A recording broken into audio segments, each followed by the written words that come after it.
So, hi Bea Gonzaga. Ay, ma'am. So, hi Bea Gonzaga. So, this is your first question in your mentoring course outcome assessment 2. How do you see yourself after 5 years?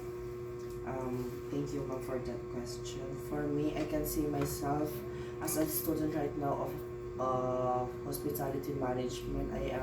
I will become a successful manager 5 years from now because I know to myself my capability, and also I know how to handle myself.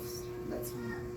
So, you're planning to work here or mag-other country ka? I think, ma'am, I want to work to another country because we all know naman po na maliit lang talaga yung sahod dito sa bansang Pilipinas. And ayoko po talaga na mag-stay lang po sa maliit. Gusto ko po kasi, siyempre, kapag ikaw mangangarap ka rin lang naman na, di mas maganda na lang na taas-taasan mo na. And sa tingin ko, kaya ko rin naman po. I see. So, your next question is, what would you tell your younger self just starting in their field or career?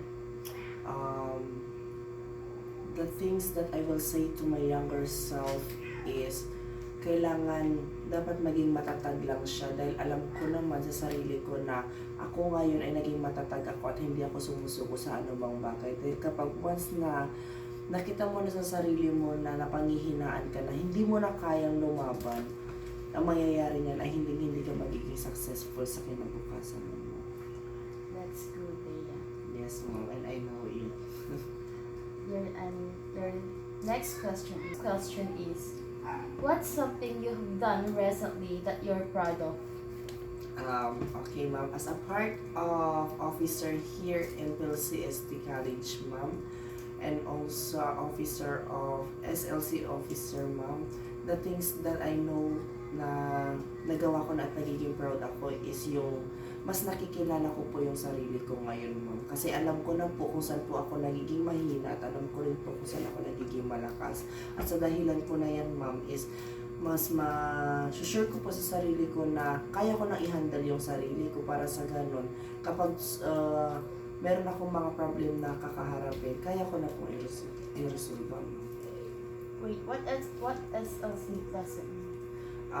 SLC means, ma'am, is Supreme Student Council. Also, you are Supreme Student Council of LCST.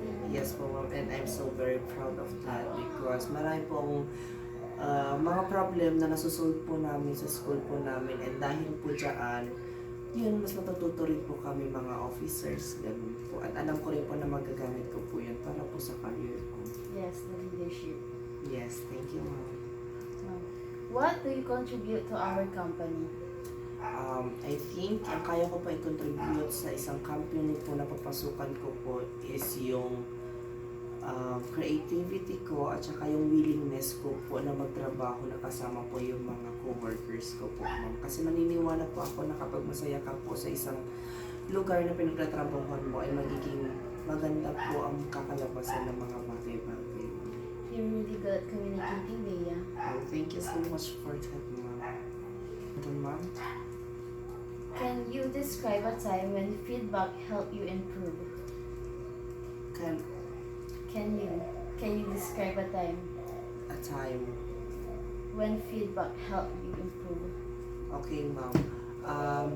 Parang sabihin na lang po natin, ma'am, is nung high school po ako, ma'am, may isa pong kagaya niyo po na teacher po sa akin po, ma'am, na nagpahiya po sa akin dati. And she said that, bakit ka pa sumasayaw sa harapan, eh, hindi ka naman magaling sumayaw. Kung iba yung genre mo, bakit hindi ka na lang mag-stay sa genre mong yun?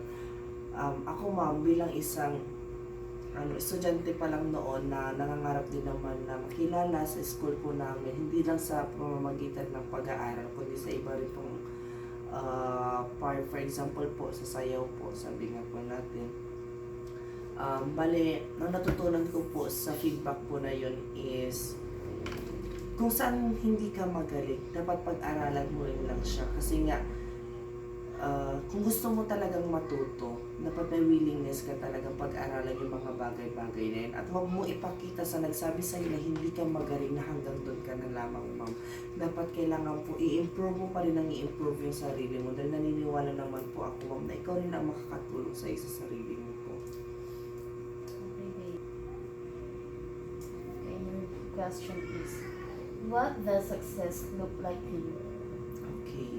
Para sa akin po, ang success po, nakikita ko lamang po ito kapag alam ko na po sa sarili ko na contented na po ako. Hanggat hindi pa po ako contento, hindi ko pa po nararamdaman ang success. At hanggat nabubuhay po ako, alam ko rin po sa sarili ko na kailangan ko po magpatuloy po.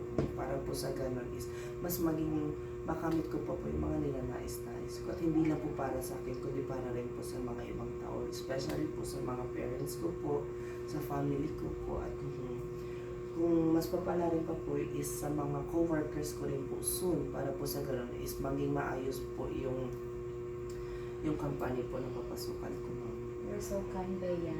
Thank you. So what is the biggest challenge you have faced recently at work, and how did you handle it? Okay, one of the biggest challenges that I face to my work is, I give some example na lang po, ma'am. Right now, marami po mga challenges, gaya lamang po ng yung mga tamad ko po mga kaklase, mga ganun po, ma'am. Ngayon po ang ginagawa ko na lamang po is mas hinahabaan ko na lang po yung pasensya ko, at hanggat sa tingin ko po kaya ko pong ginagawa yung bagay po na kailangan po sila po yung tumatapos, hindi na lang po ako nagsasalita kasi para rin naman po sa sarili po namin yun, ma'am. Kasi hanggat alam mo kaya mo pang gawin yung isang bagay nang walang tulong ng ibang tao, then you can do it. Kasi hindi naman lang para sa kanila yung ginagawa, para rin sa sarili mo. Kasi natututo ka pa sa mga bagay-bagay at saka napapatunayan mo sa sarili mo na kaya mo at mas gumagaling ka pa. Yes, Bea, that's right. Because patience is a virtue. Yes, ma'am.